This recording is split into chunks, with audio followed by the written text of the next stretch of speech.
This is the second video in our Rules of Thumb series.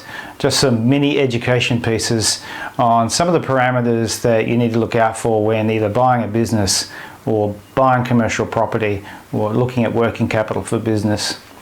So we're going to talk about commercial property. Here are some basic rules for you.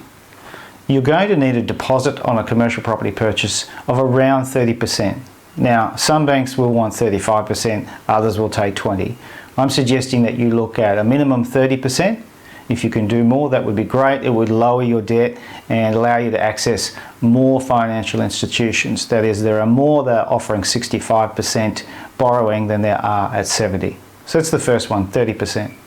Second rule of thumb, something called interest times cover. If you're buying this property as an investment, then you need to pass some servicing rules with banks. And let me give you an example. Let's say you're borrowing $1 million at 8%, which is quite high, but it is a serviceability rate we're looking at. That means that your interest bill per year will be $80,000. Banks will pass a test, or you'll need to pass a test for a bank at 1.5 times interest cover.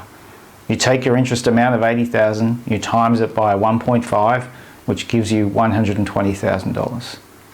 That means that the total income coming from business profits, rental income and other income that you may have needs to at least be $120,000 in order to pass the bank's serviceability test. Number 3 rule of thumb, length of leases. That is, if you're investing in this property, you have tenants paying you rent. If those tenants are on leases with you or with the existing vendor and the term of those leases is less than 12 months, most banks will not count that income towards the property. You need to have longer leases, such as 2 years to expire with another 3-year option, that sort of thing, so that the income is consistent and longer term, so that the bank will take a risk on you.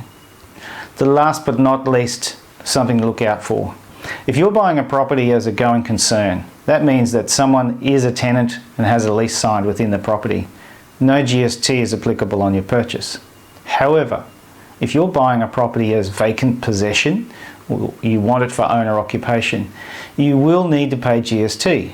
This means a $500,000 property is now costing you $550,000. And you need to have that $50,000 put aside in cash, because banks will only finance against the property value ex GST.